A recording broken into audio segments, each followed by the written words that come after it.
Ladies and gentleman, ಇನ್ನೇನು ಕೆಲವೇ ದಿನಗಳಲ್ಲಿ ಐಪಿಎಲ್ ಹಬ್ಬ ಶುರುವಾಗುತ್ತೆ. ಈ ಹಬ್ಬವನ್ನ ಕಣ್ತುಂಬಿಕೊಳ್ಳಲು ಕ್ರೀಡಾಭಿಮಾನಿಗಳು ಕಾತುರದಿಂದ ಕಾಯ್ತಿದ್ದಾರೆ.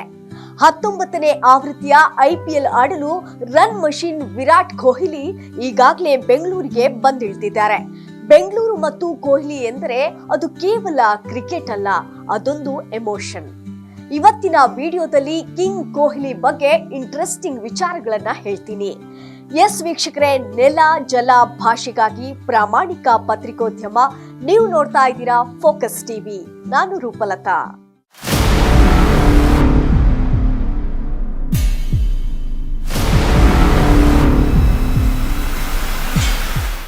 ಸಾವಿರದ 1988ರಲ್ಲಿ ದೆಹಲಿಯಲ್ಲಿ ಜನಿಸಿದ ವಿರಾಟ್ ಚಿಕ್ಕಂದಿನಿಂದಲೇ ಕ್ರಿಕೆಟ್ ಬ್ಯಾಟ್ ಹಿಡಿದವರು. ತನ್ನ ತಂದೆ ಪ್ರೇಮ್ ಕೊಹ್ಲಿ ಅವರ ನಿಧನದ ದಿನವೂ ಮೈದಾನಕ್ಕಿಳಿದು ದೆಹಲಿ ತಂಡವನ್ನ ಗೆಲ್ಲಿಸಿದ ಛಲಗಾರ. ಆ ಛಲವೇ ಇಂದು ಕೊಹ್ಲಿಯನ್ನ ವಿಶ್ವದ ಶ್ರೇಷ್ಠ ಆಟಗಾರನನ್ನಾಗಿ ಮಾಡಿದೆ. ಕ್ರಿಕೆಟ್ನಲ್ಲಿ ಇವರು ಮಾಡಿದ ದಾಖಲೆ ಒಂದೆರಡಲ್ಲ. ಏಕದಿನ ಕ್ರಿಕೆಟ್ನಲ್ಲಿ ಅತಿ ಹೆಚ್ಚು ಶತಕ ಬಾರಿಸಿದ ವಿಶ್ವದ ಏಕೈಕ ಆಟಗಾರ ಕೊಹ್ಲಿ. ಟಿ20 ಪಂದ್ಯದಲ್ಲಿ 12,000 ರನ್ ಪೂರೈಸಿದ ಮೊದಲ ಭಾರತೀಯ ಎಂಬ ಹೆಗ್ಗಳಿಕೆಗೆ ಪಾತ್ರವಾಗಿದ್ದಾರೆ.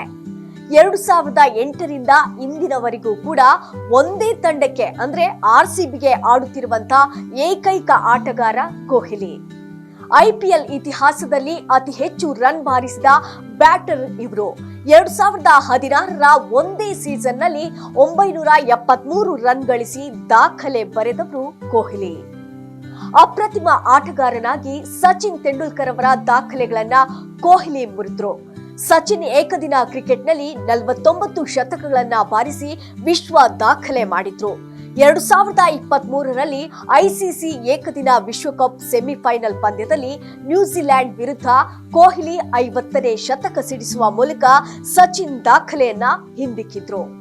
ಇವರನ್ನ ಅಭಿಮಾನಿಗಳು ಪ್ರೀತಿಯಿಂದ ಕಿಂಗ್ ಅಂತ ಕರೀತಾರೆ. ಕೊಹ್ಲಿ ಬೆಂಗಳೂರನ್ನ ತನ್ನ ಎರಡನೇ ಮನೆ ಅಂತ ಹೇಳ್ತಿರ್ತಾರೆ. ಬೆಂಗಳೂರಿನ ಮಣ್ಣು ಮತ್ತು ಜನರ ಮೇಲಿನ ಪ್ರೀತಿಯಿಂದಲೇ ಅವರು ತಂಡ ಬಿಟ್ಟು ಹೋಗಿಲ್ಲ. ಸತತ 18 ವರ್ಷಗಳಿಂದ RCBಯನ್ನ ಕೊಹ್ಲಿಯೇ ಮುನ್ನಡೆಸುತ್ತಿದ್ದಾರೆ. ಬೆಂಗಳೂರಿಗೂ ಕೂಡ ಕೊಹ್ಲಿಗೂ ಕೂಡ ಇರುವಂತಹ ಆ ನಂಟಿಗೆ ಮತ್ತೊಂದು ಕಾರಣ ಅಂತ ಹೇಳಿದ್ರೆ ಅನುಷ್ಕಾ ಶರ್ಮಾ. ಅನುಷ್ಕಾ ಬೆಂಗಳೂರಿನವರು. ಈ ಕಾರಣಕ್ಕಾಗಿಯೇ ಕೊಹ್ಲಿಗೆ ಬೆಂಗಳೂರಿನ ಮೇಲೆ ಅತೀವ ಪ್ರೀತಿ. ಇನ್ನು ಅನುಷ್ಕಾ ಶರ್ಮಾ ಜೊತೆಗಿನ ಕೊಹ್ಲಿಯ ಪ್ರೇಮ ಕಥೆ ಒಂದು ಸಿನಿಮಾ ಕಥೆ ತರ ಇದೆ. 2013ರಲ್ಲಿ ಒಂದು ಶ್ಯಾಂಪೂ ಜಾಹೀರಾತಿನ ವೇಳೆ ಇಬ್ಬರ ಭೇಟಿಯಾಗಿತ್ತು. ನಂತರ ಪ್ರೀತಿಸಿ 2017ರಲ್ಲಿ ಇಟಲಿಯಲ್ಲಿ ಅದ್ದೂರಿಯಾಗಿ ಮದುವೆಯಾದ್ರು.